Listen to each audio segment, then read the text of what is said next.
Good day. Thank you for your time in watching this video. Today, we will discuss about Sullivan's life and his theory called Interpersonal Theory. The following are the main topics that we will discuss. First, overview of this theory. Number 2, major points of his life that contributed to this theory. Number 3, the dynamics of personality with 2 subtopics.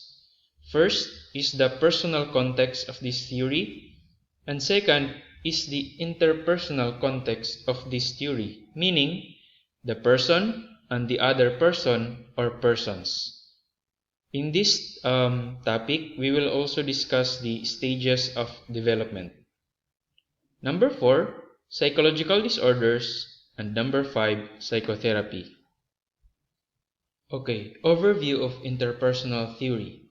Harry Stack Sullivan was the first American to construct a more comprehensive personality theory. He believed that people develop their personality within a social context. This means that without other people, humans would have no personality. So basically, we have the general need for tenderness, but anxiety comes along the way that blocks us from satisfying this need. That is why we need other people to form interpersonal relationship with them to satisfy our need for tenderness. Biography of Harry Stack Sullivan. Harry was born on February 21, 1892. His father's name is Timothy Sullivan, who is a farmer, and his mother's name is Ella Sullivan. Ella, her mother, had given birth to 2 other sons. However, neither of whom lived past the first year. As a consequence, she pampered and protected Harry, her only child, whose survival means her last chance of motherhood. There was a time when Ella was mysteriously absent and was separated from Harry for more than a year. During this time, Ella's absence, Harry's maternal grandmother came in on his mother's behalf. It was suggested that during this time Ella was in a mental institution. Now, when her maternal grandmother died, a woman, his aunt, came in to do child-rearing duties. This means that Harry's childhood is pampered by 2 mothers. When Harry was 8.5 years old, he formed a close relationship with a 13-year-old boy named Clarence Bellinger, who is from a neighboring farm. Now, most scholars believe this to be in some ways homosexual, while others also believe that these 2 boys were never sexually intimate. The most interesting part of this relationship is both were totally different from their peers, and in fact both later became psychiatrists and didn't even marry. The relationship between Harry and Clarence had a transforming effect on Sullivan's life. It awakened in him the power of intimacy, that is, the ability to love another who was more or less like himself. After 2 years of being suspended from Cornell University, Harry mysteriously disappeared from the scene. It was reported that he suffered from a schizophrenic breakdown, and at this time, he was confined to a mental hospital. When Harry was in Shepard and Enoch Pratt Hospital in Maryland, he developed a system that treated schizophrenic patients with human respect and care. This program gained him a reputation as a clinical wizard. One major controversy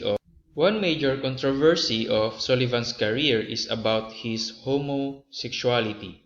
During this time, homosexuality is considered as a pathology, and a therapist like him is expected to heal thyself. So it is like we can actually ask like this: can we really believe and follow Sullivan's therapeutic approach when in fact he himself has this homosexuality, this psychopathology? So we can't really say. In our current times, homosexuality is no big deal, but during Sullivan's time, it was really a major controversy. So logically, we can also ask the same for Freud. Though homosexuality of Sullivan was not really confirmed, this controversy and its effects on his career as a psychotherapist was real. Okay, so I will now move on to our discussion proper. So again, in this main topic, it has two subtopics. First is about the personal side or the personal context of interpersonal theory. As a refresher, Sullivan is a theorist that belongs to the psychodynamic circle, meaning his interpersonal theory is influenced by the psychodynamic approach, specifically that of Freud's. In effect, interpersonal theory will discuss topics like anxiety and how to combat or reduce it, some forms of defense mechanisms of which Sullivan called security operations. We also discuss psychopathology because of anxiety and psychotherapy, same as others in the psychodynamic circle.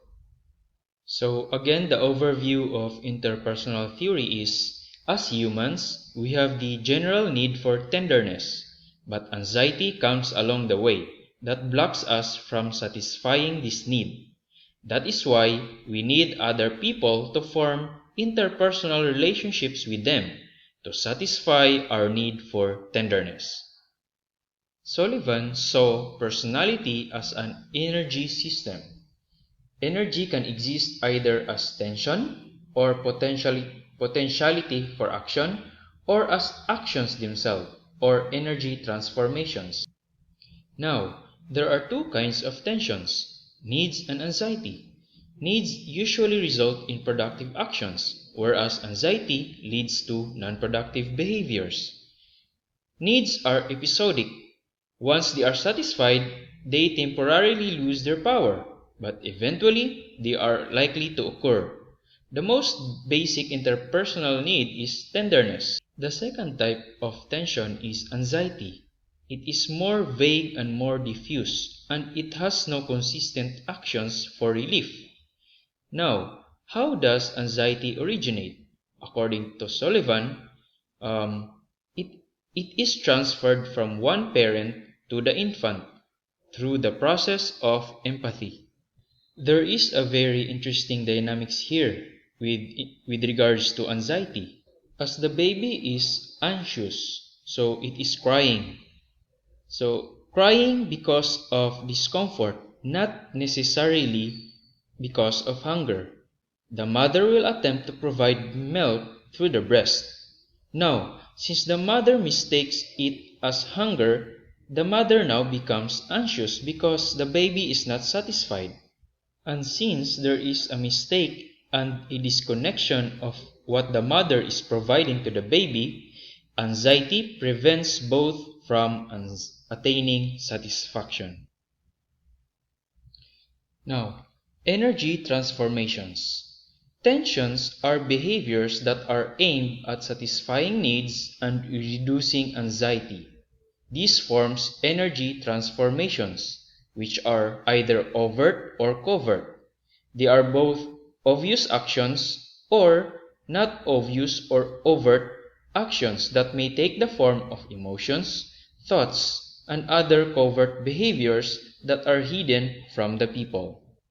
These energy transformations become organized as typical behavior patterns that characterizes a person throughout a lifetime, and that is called dynamism. Dynamisms are of two major classes. First are those that are specific to the zones of the body, including the mouth, the anus, and genitals, and second are those related to tensions. This second class is composed of three categories: the disjunctive, the isolating, and the conjunctive. Disjunctive dynamisms include those destructive patterns of behavior that are related to the concept of malevolence. Isolating dynamisms include those behavior patterns, such as lust, that are unrelated to the interpersonal relations.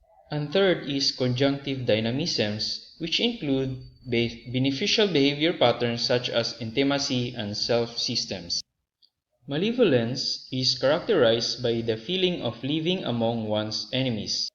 It originates at around age 2 to 3 years. It is when parents attempt to control their children's behavior by physical pain or reproving remarks. So, some children will learn to withhold any expression of the need for tenderness by adopting the malevolent attitude. Parents and peers then find it more and more difficult to react with tenderness, which in turn solidifies the child's negative attitude toward the world. Malevolent actions often take the form of timidity, cruelty, or other kinds of asocial or antisocial behavior. Lust is an isolating tendency.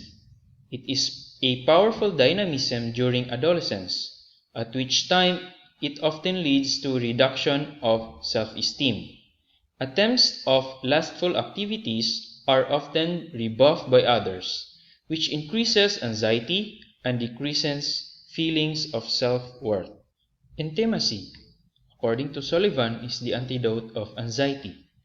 It is not sexual interest.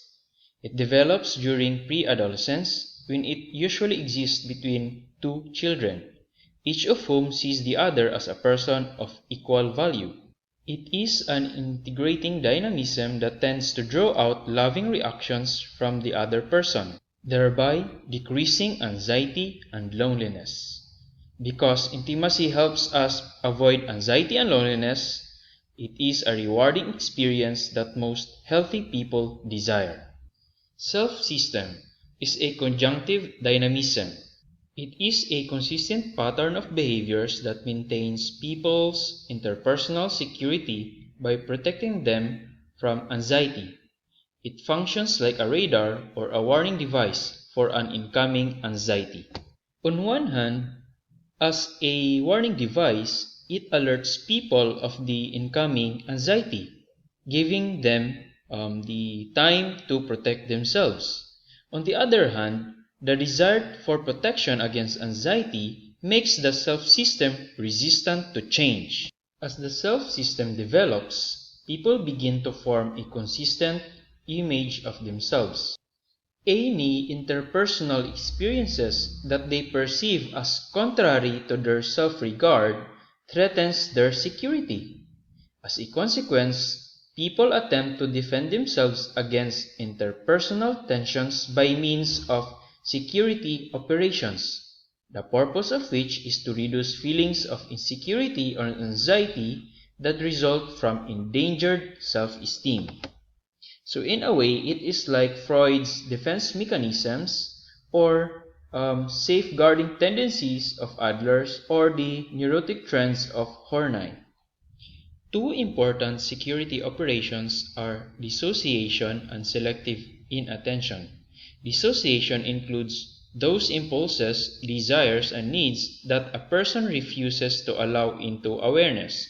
So it's more of like a repression of Freud's.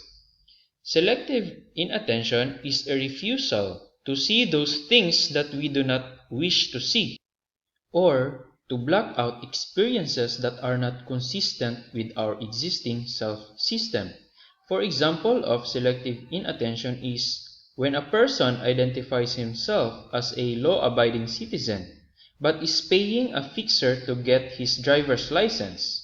What will happen is that person block the experience of paying a fixer to get a license because that is a law-breaking behavior and is not consistent with his self-system. Under the topic of personification is one of Sullivan's contribution, which is eidetic personifications or imaginary friends. Not all interpersonal relations are with real people.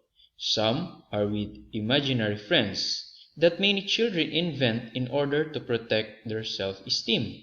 According to Sullivan, these imaginary friends may be as significant to a child's development as real playmates.